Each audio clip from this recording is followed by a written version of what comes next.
Chair of the House, I find that due to the state of emergency declared by the governor as a result of the COVID-19 pandemic, and in accordance with the governor's emergency order number 12, this public body is authorized to meet electronically. On April 7th, 2021, public notice of this meeting was posted to the town website and on the bulletin board of the town offices at 10 Front Street. As provided in that public notice, the public may access the meeting online and via phone. Please note that all votes taken during this meeting shall be done by roll call vote. I'm going to start the meeting by taking roll call attendance. When each member states their presence, please also state whether anyone is in the room with you during the meeting, which is required under right to know law. Okay. So I'm Nancy Belanger. I'm the chair of the Housing Advisory Committee, and I am in the room alone. Lindsay? Morning, Lindsay Sonnet. I'm in the room alone. Pete?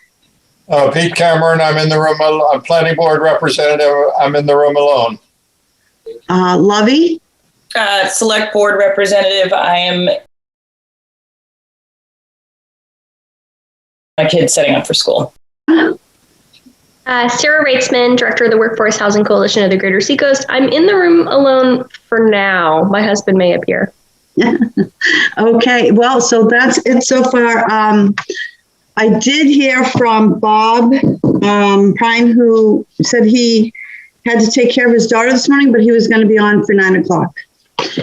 I'm going to start our agenda items with the draft meeting minutes. Did everyone have a chance to look at them? I have one correction, and it's in my attendance list. I put Rachel Ella, it just says first VP Consumer Banking District Manager, and it should say Cambridge Trust. I looked at them and they looked great. Thank you. So I do have that one amendment to make. Good morning, Dave. Would you like to introduce yourself? Sure. Dave Sharples, town planner. I'm in the office alone. Good morning. Morning. Morning, okay. Dave. So we're all set with the meeting minutes. Try to stay organized this morning. You want a motion? You know, because we're in a committee, we can do a motion, but there's really no voting members. Okay. Yeah, that's why I skipped that part. You made a good point last night, Pete, during the planning board meeting that we're really a work committee. So the formalities of we keep the meeting minutes, we talk about them, but I don't take a vote because we just don't have, we have Tim, so we have enough people now. Tim, would you like to introduce yourself? Sure. Tim Roach, Rockingham Planning Commission. I'm the executive director. Good morning. Nancy, do we have to? I mean, I've never felt we had to. We've always just talked about them and made sure that all the I's were dotted and the T's were crossed. So if we don't have to, my vote would yeah. Nah. Yeah. We make sure they're posted and they're accurate. So, okay. So Darren called me about Darren Wenham, our economic development director. He had an emergency this morning, so he won't be joining us. And our guest was on and is no longer on in our meeting. So Bob, you're not getting any phone calls or any emails? Nope, and I did resend the invitation just now as well, just, in case maybe we're in the right meeting or something. That happens sometimes, so. Okay, I'll let you know if they pop on. I appreciate it. Thank you so much. Okay, so I spoke with Darren Wenham yesterday.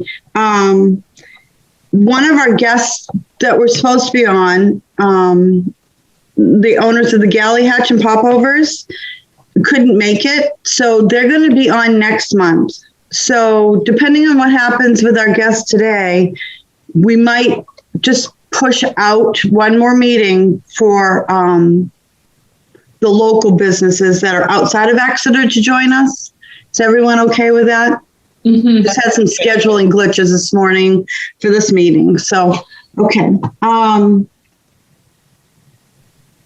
I know it was last minute, but I also sent out an email yesterday and then kind of as a plan B for the agenda for presenting our storyboard. This was on our to-do list for early this year.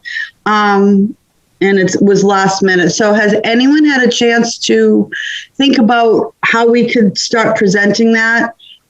As a recap, we talked, Bob Glowacki was great, offering some some choices on how to do this. I still think getting out in public is the best option, but we don't have that option still. By the way, my allergies are kicking in, so the shortness of breath, don't anyone panic. I just can't take medicine until I get my COVID shot. So, has anybody got any thoughts on that? Yeah, I know it's not, and I didn't give you enough time to get it back in your head either. So No, I think what I'm struggling with is it would be so much better to do it in person. If we did it virtually, I just don't know. I can't get around that either. Crowd. I just can't wrap my head around how we make it interesting and compelling enough to get people there. This is the story map that Robin, you guys. Yes, with Rocky and Planning. We're getting stories now, right, Tim? That was one of the suggestions, was putting the human aspect to that story map. And that, I think, having these meetings is twofold, is to get the education out there and see where it goes up the chain. We can make it up to the government level, the governor level, or at least a statewide level. But it's also going to coexist with that map, that storyboard map. Right? So we have a few avenues we can take with this. But I just can't get around the in-person part of this. I think it's so important. We can invite people to come talk. There's some legislation proposed out there about multifamily and zoning that I think our story map is literally, the timing could be pretty good to show people that in neighborhoods where we have single family homes, we also have multifamily. Can you do a walking tour? I mean, outdoor, masked. Just are there places close enough together that you could do a walking tour of an area? Let me take a look at the map again, but You're inviting me to these things, Tim, always with the ideas. I know, that's why I love this group. It's just a good That group. could be interesting. It could, especially with the weather getting nicer. So the thing is with the story map, and I have to ask Rob, I know he might show up a little bit late if he can make it, but you could even put it, you can't see my phone. That's my phone that I'm holding. Oh, there it is. Now I see it. You could have the story map on your phone, and you could either do a guided tour, or you could do your own walking tour and make it available to people. And I don't know how he set it up, but there's ways to do that with the GIS software. Okay, so what I'll do is I will, whether he comes on today or can't, I know he had a family thing to take care of. I will see if I can meet with him, and if anybody else, anyone. I mean, if there's more than me meeting with him, we'll post it. Just to find out the logistics, and I am not a very technical person, so anyone who would like to join, once we can set that up. Well, Yeah, I'll be talking to him anyway. He's doing a million other things with, for the RPC. So I can just talk to him about it and let you know what he says. Or I can have him reach out to you. Okay. I will wait to hear from either one of you. How's that? All right. Thank you. Cool. Okay. Okay. Yeah, can I ask you a question, Nancy? Sure. Just is this out there at all? Like the storyboard, do we have it on the website and RPC's website? And would there be an advantage just to get it out there? Not that we're going to present it, but if people come across, just to have it out there in the public realm somehow. Well, we have it on RPC, and I'll let Tim explain this. Okay. I don't think we can can we put a link on the town website? We could, I believe. Yeah, shouldn't be that difficult. Right, but RPC owns it, basically. That's, I don't, right? You can do it. Oh, okay. Okay, You can do it. yeah. We worked on it collaboratively, but RPC's, it was their technology that did this. So I've always, it was one of those questions that we had, and even Rob had, what we could do with that. So, I mean, worst case is I would think is even if the link on the town site, and Bob Glocki, you could weigh in on this, you could just link to our site. I mean, you could just direct them to the RPC site, and then that should be fine. Yeah, we can definitely do that. I was just checking right now to see if it's up there already, and I don't see it. So we could put that on there. And then if I may, what Tim was mentioning may be a possibility. I don't know if anyone saw the Historical Society's like walking tour, but I don't know if there's a way to do the similar thing with what you guys have. Let's see if this works.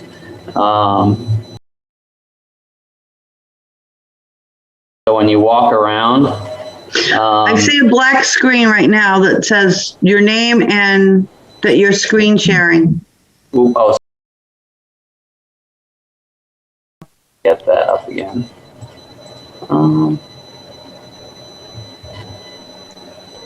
Well, anyways, I can just tell you about it. It basically uses your GPS on your phone. So when you walk around, if you have it open, it'll trigger like an audio or a video thing, and then it has like a picture of where you are. So if someone just read all of the, little blurbs of text that are on the story map, you just walk around and, it'll say you're standing in front of the Squamscott block, this, building, blah, blah, blah.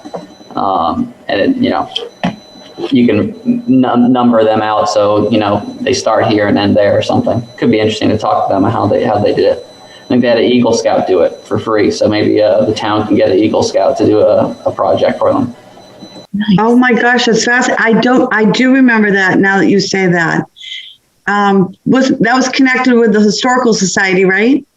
Yeah, and they use an app that is called, what's this called? Easy, like IZI. So if you wanted to check out, I guess they have like it's like a walking tour app. So.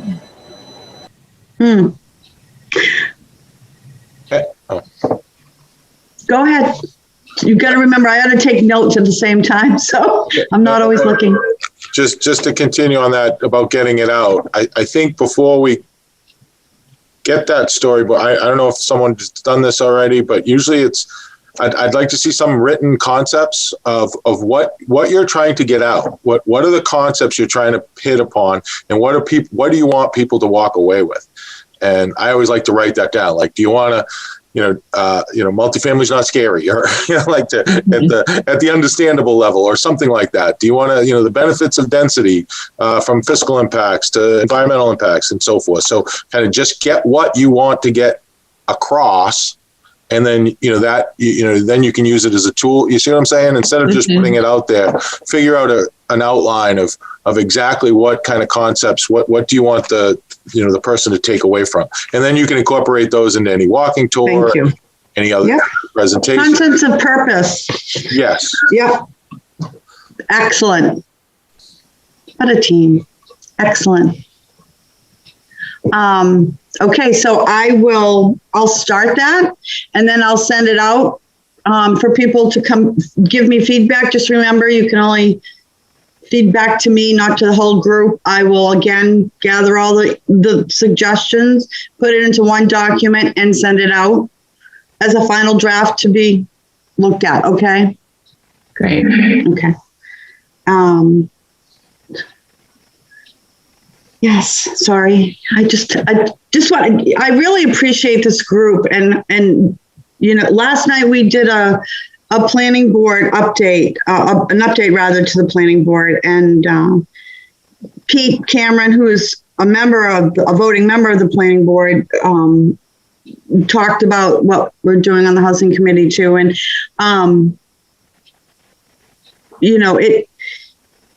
we do a good job. I just want to make sure everyone realizes I appreciate and all of you and the input and the collaboration that we do on this committee.